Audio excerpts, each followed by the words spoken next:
So if Steiner was correct, that means there's not just one spirit, but there's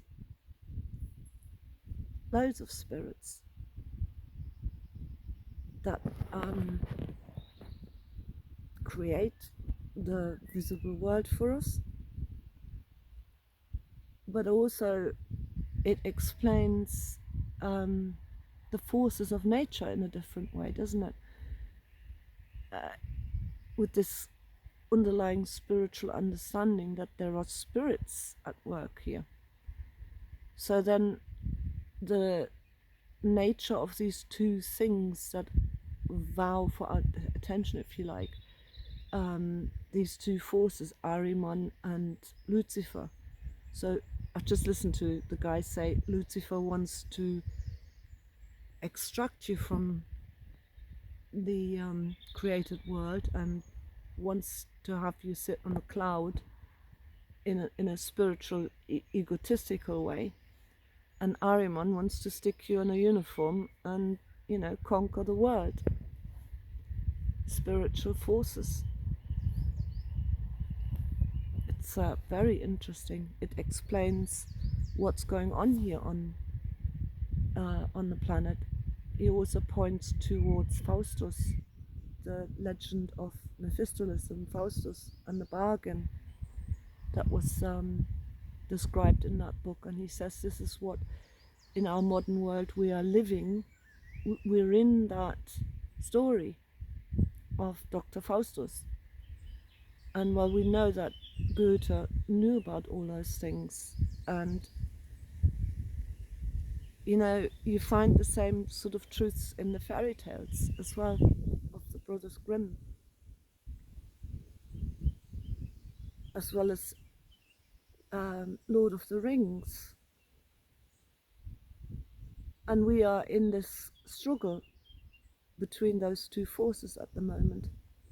And Steiner also said that beginning of the 21st century, we reached maturity as a species.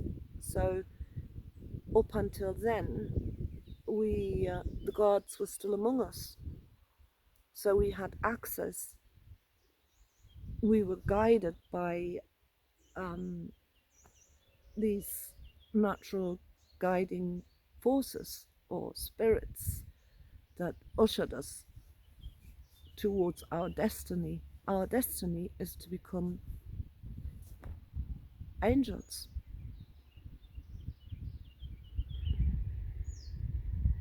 Ultimately, if I understand all that correctly. I just gotta understand. He also speaks about the Trinity and the different aspects of our being. Everything is Trinitarian. So you could see it as mother, father, son, or mother, father, child, or Father, Son, Holy Ghost, the feminine principle being the spirit. That what survives your existence here is not your soul, it's your spirit. Your soul is just what keeps this character together in this lifetime. It all makes so much sense when you begin to understand really what he was talking about, and these vast cycles that bring us to the point where we're at now in our history, in our development as a species, in our progression, if you like.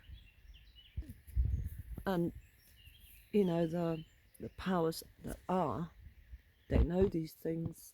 He also talks about white and black magic. I found a fantastic German channel a couple of days ago that I've started listening to, and again it's all a bit of a mishmash at the moment because me being me, I'm sucking it all up, but then I'm finding I need a few days or weeks even for it to sort of come together in a more coherent form. But it's definitely worthwhile checking out Steiner.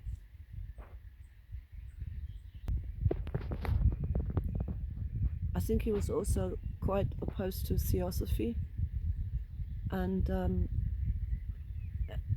all this idea of all is one and everything is God, and I'm starting to fall off that bandwagon again, because that's what's being pushed, isn't it?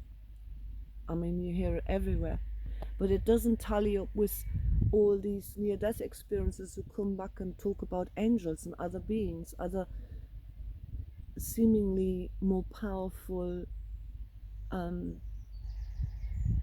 guarding entities that people encounter after they die, right? But Steiner's philosophy explains all of that perfectly. Just a thought I want to put out.